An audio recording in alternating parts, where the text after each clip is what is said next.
उत्तर प्रदेश के इतिहास को जानने वाले इसके जन्म की रोचक गाथा बताते हैं। मुगल काल के दौरान देश में अलग अलग राजाओं के राज्य थे। मुगलों ने आक्रमण कर इन पर अपना कब्जा किया और इन राज्यों या सूबों में अलग अलग शासक थे जो मुगल बादशाह के अधीन थे। अकबर ने जब राज्य संभाला तो कुछ वर्षों के लिए आगरा के पास फतेहपुर सीकरी को अपनी राजधानी बनाया। फिर प्रयागराज का नाम बदलकर अल्लाहाबाद कर दिया और 1583 में इससे अपनी राजधानी बना लिया। परतंत्र काल से स्वतंत्र काल तक बदले नाम, बदली राजधानी। महिला डिग्री कॉलेज के सांख्यिकी विभाग के पूर्व विभाग अध्यक्ष और इतिहास के जानकार अमित पुरी बताते हैं कि नवाबों के काल में अवध के नवाब सआदत अली खान ने अयोध्या को अपना निवास बनाया और फैजाबाद नाम के नए शहर का गठन कर उसे अवध की राजधानी घोषित कर दिया।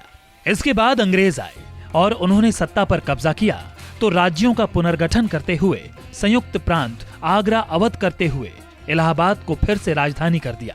साल 1834 तक तो इलाहाबाद राजधानी ही रही, लेकिन 1834 में आगरा राजधानी कर दी गई और प्रांत का नाम उत्तर पश्चिम प्रांत कर दिया गया। लेकिन 1858 में तत्कालीन वायसराय लॉर्ड कैनिंग ने इलाहाबाद को फिर से राजधानी बना दिया। इसी के साथ 1877 में प्रांत का नाम संयुक्त प्रांत आगरा एवं अवध कर दिया गया। लेकिन स्वाधीनता की लड़ाई के दौरान जब भारतवासियों के संघर्ष के सामने झुकते हुए अंग्रेजों ने सशर्त सरकार बनाने पर सहमति दी तो राज्य का नाम संयुक्त प्रांत कर दिया गया। साल 1921 तक इलाहाबाद ही राजधानी रही, लेकिन 1921 में लखनऊ को राजधानी बना दिया गया। उत्तर प्रदेश का इतिहास बहुत प्राचीन और दिलचस्प है। उत्तर वैदिक काल में इसे ब्रह्मर्षि देश या मध्य देश के नाम से जाना जाता था।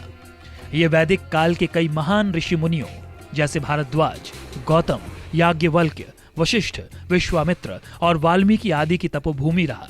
आर्यों की कई पवित्र पुस्तकें भी यहाँ लिखी गई। भारत के दो महान महाकाव्यों रामायण और महाभारत की कथा भी इसी क्षेत्र पर आधारित लगती है। ईसा पूर्व 6ठी शताब्दी में उत्तर प्रदेश दो नए धर्मों जैन और बौद्ध के संपर्क में आया। बुद्ध ने अपना सर्वप्रथम उपदेश सारनाथ में दिया और अपने संप्रदाय की शुरुआत की तथा उत्तर प्रदेश के ही कुशीनगर में उन्होंने निर्वाण प्राप्त किया। उत्तर प्रदेश में कई नगर जैसे अयोध्या, प्रयाग, वाराणसी और मथुरा अध्ययन के लिए प्रसिद्ध केंद्र बन गए थे।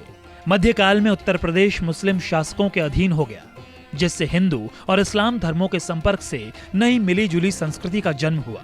तुलसीदास और सूरदास, रामानंद और उनके मुस्लिम शिष्य कबीर तथा कई अन्य संतों ने हिंदी और अन्य भाषाओं के विकास में योगदान दिया। उत्तर प्रदेश ने अपनी बौद्धिक श्रेष्ठता को ब्रिटिश शासनकाल में भी बनाए रखा। अंग्रेजों ने आगरा और अवध नामक दो प्रांतों को मिलाकर एक प्रांत बनाया, जिसे आगरा और अवध संयुक्त प्रांत के नाम से पुकारा जाने लगा।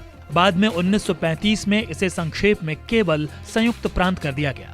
स्वतंत्रता प्राप्ति के पश्चात जनवरी 1950 में संयुक्त प्रांत का नाम उत्तर प्रदेश रखा गया। उत्तर प्रदेश के उत्तर में उत्तराखंड और हिमाचल प्रदेश, पश्चिम में हरियाणा, दक्षिण में मध्य प्रदेश तथा पूर्व में बिहार राज्य है। उत्तर प्रदेश को दो प्रमुख भागों में विभक्त किया जा सकता है, एक दक्षिण पर्वत और दूसरा गंगा का मैदान।